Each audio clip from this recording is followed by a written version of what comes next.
날마다 말씀과 동행하는 동행 묵상 25년 4월 15일 고난주간 두 번째 날 화요일 하나님 말씀입니다. 누가복음 22장 39절에서 53절 어찌하여 자느냐라고 하는 제목의 말씀입니다. 마가의 다락방에서 본문은 감람산으로 그 배경이 옮겨집니다.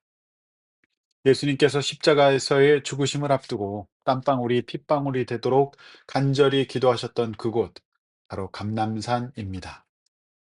80년대, 90년대까지만 했어도 한국 교회의 기도원 운동이 한창이었습니다. 많은 지역 교회의 성도들이 가까운 기도원에 올라 기도하는 것이 하나의 중요한 프로그램이었습니다.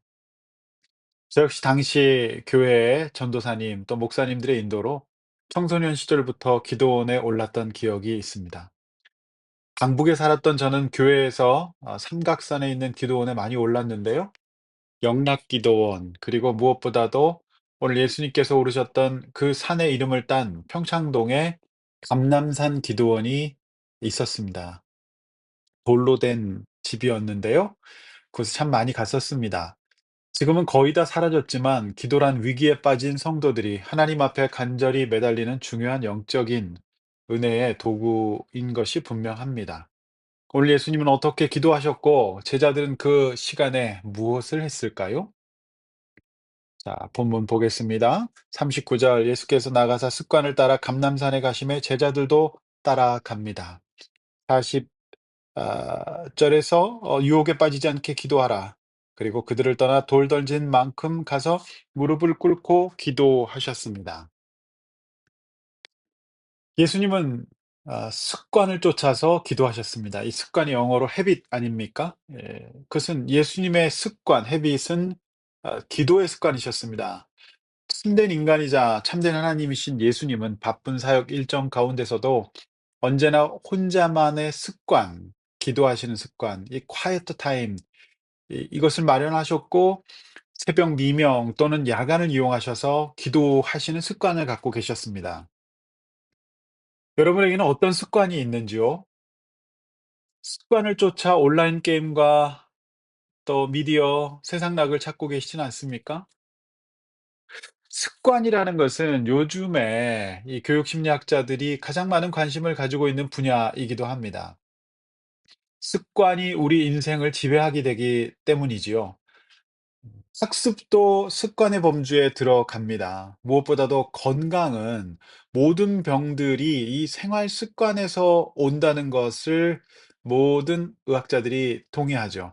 그래서 의학계는 현대인들에게 가장 필요한 그것이 바로 이 생활 습관 의학적인 관리다라고 말합니다. 결국 생활 습관이 병을 만들고 또는 생활 습관이 건강한 삶을 만든다라고 하는 거죠. 그래서 습관이 그렇게 중요한 겁니다.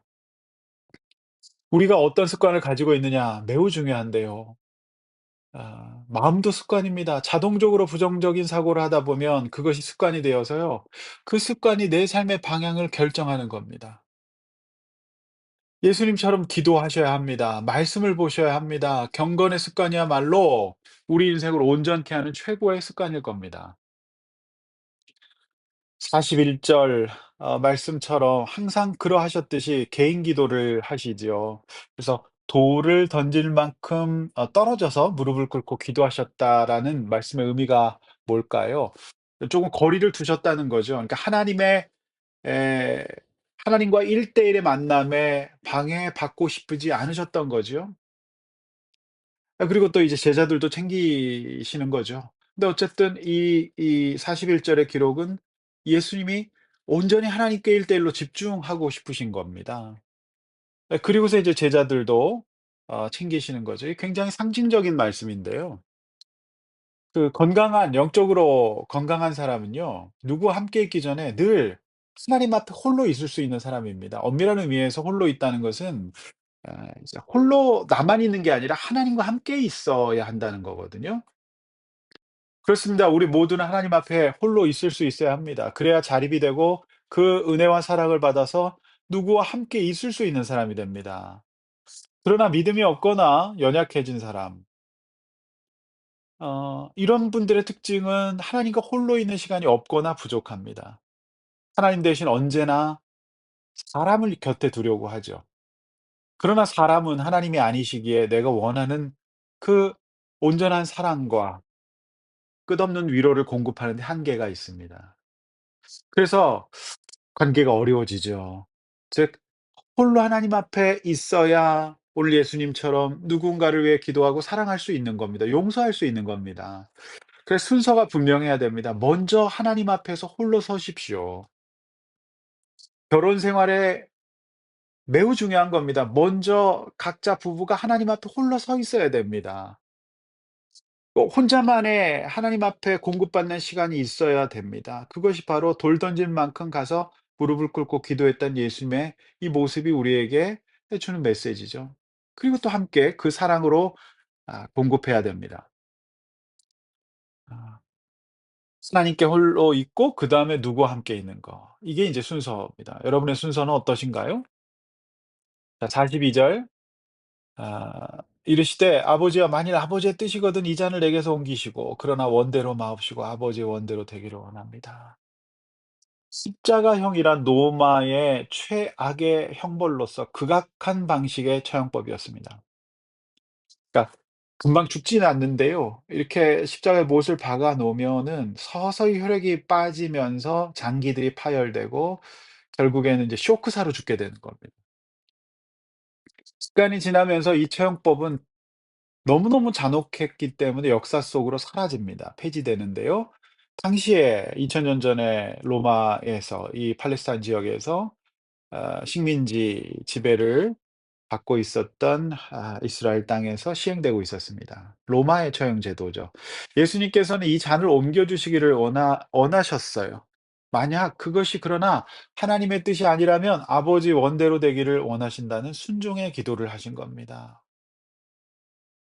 위에서 기도원에 대해서 제가 말씀 잠깐 드렸지만 때로는 인제 원치 않게 사람들의 기도를 듣게 될 때가 있습니다. 그러면 대부분 들으려고 들은 게 아니라 이제 들릴 때가 있잖아요. 대부분 하나님께 무엇을 해 달라거나 본인이 원하는 결과를 놓고 기도하는 경우가 많았던 것 같습니다. 물론 안 그러신 분도 계셨죠. 그러나 예수님의 감난산 기도의 핵심은 뭐였습니까? 순종이었어요. 그리고 그 뜻에 인내할 수 있도록 그 순종의 과정 속에서 내가 인내하고 끝까지 갈 수 있도록 하는 그 힘을 달라고 하는 기도셨어요. 여러분은 어떤 기도를 하고 계십니까? 순종과 인내를 기도함으로 감당한다면 구하지 않는 하나님의 선물과 축복도 따를 것입니다. 십자가가 없다면 부활의 영광도 없는 거 아니겠습니까? 43 절 천사가 하늘로부터 예수께 나타나 힘을 더하고요. 더욱더 힘쓰고 애써 간절히 기도하시니 땀이 땅에 떨어지는 핏방울같이 됩니다. 천사도 예수님을 돕습니다. 그리고 더 힘있게 애써 기도하십니다. 땀이 땅에 떨어지는 핏방울같이 된 겁니다. 죄 없으신 예수님, 인류의 죄값을 대속하시려 인간의 모습으로 오신 예수님, 그분의 십자가의 순종은 우리 인간이 느끼는 모든 고통을 고스란히 온몸으로 받아내시는 순종이셨습니다. 그러니 기도 없이는 간절한 기도 없이는 아니 간절함을 넘어서는 땀방울이 핏방울이 될 정도의 정말 절실한 목숨을 건 기도가 아니면 감당하기 어려운 순종이 바로 이 십자가의 순종이었습니다. 성도 여러분, 여러분 곁에 기도하실 수 있는 교회가 있습니다. 언제든 오셔서 기도하십시오. 너무 힘드실 때나 죽을 것 같을 때 예수님처럼 간절하게 절실하게 기도해 보시기를 바랍니다. 우리 주님 힘 주시고 위로해 주실 겁니다. 45 절에서 46절 그러나 제자들에게 가신 예수님은 참 그들이 이 슬픔으로 인하여 잠든 것을 보십니다. 자 기도하시는 예수님 그리고 잠자는 제자들 극적인 대비죠. 사실 어제 본문의 마가 다락방에서부터 그들의 영혼은 이미 잠들어 있었어요. 오직 깨어 있으신 분은 한 분 예수님밖에 없으셨습니다. 성도 여러분, 우리의 영혼의 잠을 깨워야 합니다. 기도할 때와 잠자야 할 때를 구별하시기를 바랍니다. 항상 자고 있으면 안 된다는 거죠. 이 상황에서 이 상황에서 예수님께서는 "어찌하여 자느냐 시험에 들지 않게 기도하라." 말씀하시죠. 그런데 47절 말씀하실 때 이런 말씀하시는데 한 무리가 옵니다. 열둘 중 하나인 유다라는 자가 그들 앞에 앞장섭니다. 제자들은 다 자고 예수님은 정말 땀방울이 핏방울이 되도록 기도하시고 이제 제자들과 대화 나누고 계시는 그 순간 유다가 예수님을 팔러 오고 있습니다. 유다는 아마도 예수님이 이제 기도하시기 시작할 때에 감난산에서 내려와서 예수님을 팔러 간 것 같습니다. 48 절에서 예수님께 이제 입을 맞추죠. 입을 맞추고 가까이 해요. 이게 배신의 입맞춤이죠. 그러니까 유다는 '내가 가서 입 맞추는 사람이 예수다. 그를 잡아라.'라고 사인을 맞추고 온 것이죠. 배신의 입맞춤이에요. 그러나 예수님은 이미 당연히 알고 계시죠. 음. "유다야 내가 입맞춤으로 인자를 파노." 49절 50절 제자들은 기도하지 않았습니다. 기도하지 않는 사람들이 하는 일은 매우 교과서적입니다. 용서 회개가 아닌 자비와 인내가 아닌 폭력과 분노로 나가죠. 실로 치리까. 그래서 대제사장의 종을 쳐서요. 그 오른쪽 귀를 퀴고 떨어뜨리고 맙니다. 51절 예수님께서는 "이것까지 참으라." 하고 그 귀를 만져서 낫게 하십니다.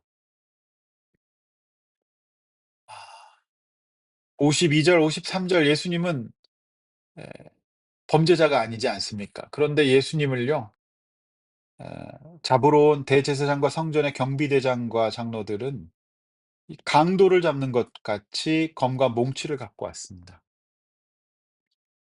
군대를 동원해서 예수님을 범죄자, 반역자 취급하면서 잡으러 온 것입니다.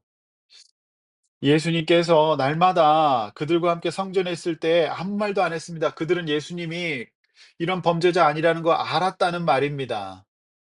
그런데 그때 예수님이 어떤 분인 줄 알면서도 가만히 있던 자들이 그 범죄자 취급하면서 지금 군대를 동원해서 오는 겁니다.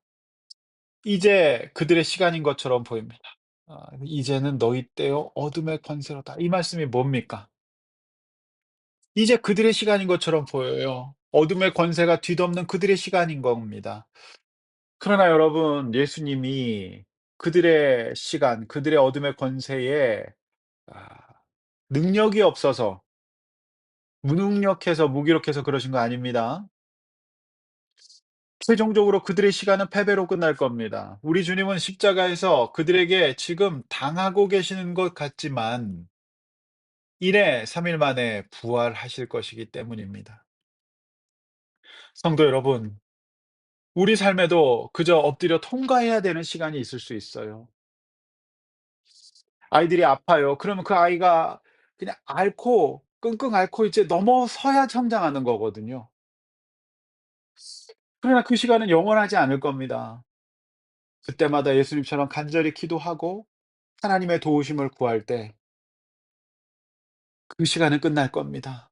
어둠의 세력이 물러갈 겁니다. 반드시 찬란한 부활의 날이 올 것입니다. 성도 여러분 힘내십시오.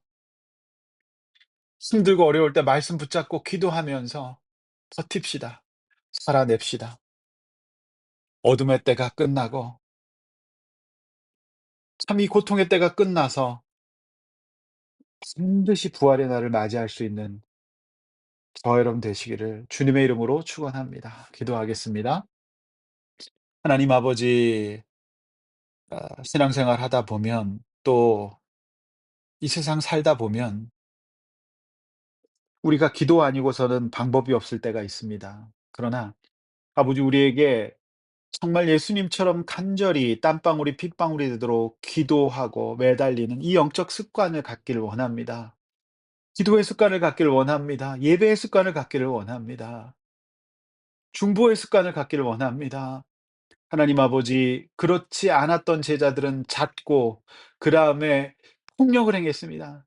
아버지 우리도 이렇게 자고 그냥 팔고 그리고 폭력 행하는 그런 제자들처럼 살지 않게 하여 주시옵소서. 예수님처럼 인내하며 아버지 하나님 이때와 이 상황을 영적으로 장악하여서 해석하여서 결국에는 어둠의 세력을 물리치고 승리함을 믿으면서 어떤 환경 속에도 우리의 마음속에 참 유다처럼 신앙을 버리고 배신하거나 그리고 폭력적으로 나가지 않을 수 있도록 우리 마음을 잡아 주시옵소서. 기도하는 성도들 되게 하여 주시옵소서. 예수님의 이름으로 간절히 기도하옵나이다. 아멘.